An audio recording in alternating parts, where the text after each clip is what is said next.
फातिमा रोज शाम दाता दरबार पर फूल और तस्बीह बेचने जाती थी। उस दिन भी वह अपना सामान समेट रही थी कि अचानक एक नौजवान सामने आ खड़ा हुआ। पहले तो वह घबरा गई, फिर हिम्मत करके पूछा, दरबार तो बंद हो चुका, आपको फूल किस लिए चाहिए? लड़के ने जवाब दिया, मेरा तो यही वक्त होता है दरबार आने का। लड़की को अजीब लगा, लेकिन वह जल्दी घर पहुंचना चाहती थी, इसीलिए ज्यादा सवाल नहीं किए। लड़के ने पैसे देने चाहे, पर उसने मना कर दिया और तेजी से निकल पड़ी। रास्ते में उसे ऐसा लगा जैसे कोई उसके साथ चल रहा हो। तभी एक गहरी आवाज आई, अपना हिजाब ठीक करो। वह ठिठक गई, पर आसपास कोई नहीं था। घबराकर उसने हिजाब संभाला और घर चली गई। रात को अजीब सपना आया, एक धुंधला चेहरा, गुस्से से भरी आंखें, और वही आवाज, आज के बाद तुम्हारे सर से हिजाब न उतरे। डर से उसकी नींद खुल गई और तभी अजान हुई।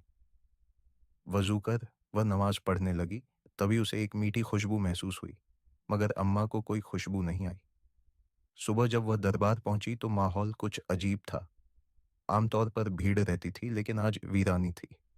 तभी अचानक ग्राहक उमड़ पड़े और कुछ ही देर में सारा सामान बिक गया। फिर वही नौजवान आ पहुंचा।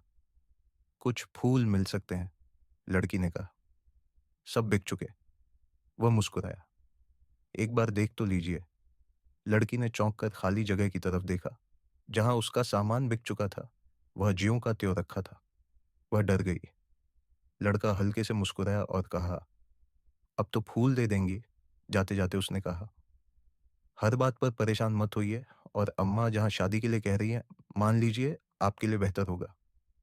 लड़की स्तब्ध रह गई। उसे कैसे पता चला कि आज रिश्ते वाले आ रहे हैं? वह घबराई हुई घर पहुंची। मेहमान आए हुए थे। अम्मा ने बुलाया, जल्दी से तैयार हो जाओ। जब वह मेहमानों के सामने आई तो एक औरत बोली, ये तो बहुत खूबसूरत है। लड़की हल्का मुस्कुराई। तभी औरत ने लड़के को बुलाया, जाफरान कैसी लगी?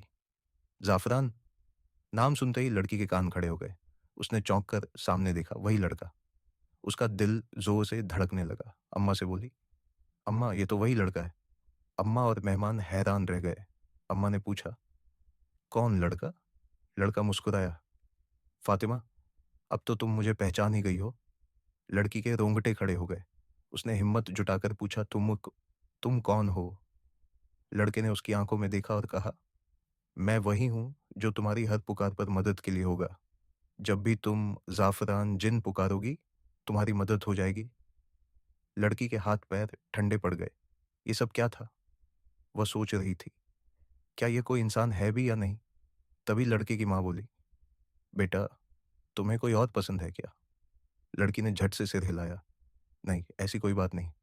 औरत बोली, तो ठीक है, आज ही शादी की तारीख पक्की कर देते हैं। लड़की के मन में अब भी वही आवाज गूंज रही थी, जाफरान जिन। वह समझ नहीं पा रही थी कि यह कोई हकीकत थी या कोई अजीब माजरा। रात को वह तहज्जुद की नमाज के लिए एक कोने में चली गई। जब उसने कुरानी आयतें पढ़नी शुरू की, तो किसी और की धीमी आवाज उसके साथ साथ उन्हें दोहरा रही थी। डर के बावजूद उसने नमाज जारी रखी। जैसे ही दुआ के लिए हाथ उठाए, उसे एक धीमी सरगोशी सुनाई दी, अपनी दुआ लंबी करो और अपने लिए बेहतरी मांगो, तुम्हें वही मिलेगा जो तुम चाहोगी। उसे उस आवाज से अजीब सा सुकून मिला। अब वह खुद को संभाल चुकी थी, लेकिन यह रहस्य अब भी उसके दिल में था। आखिर जाफरान जिन कौन था?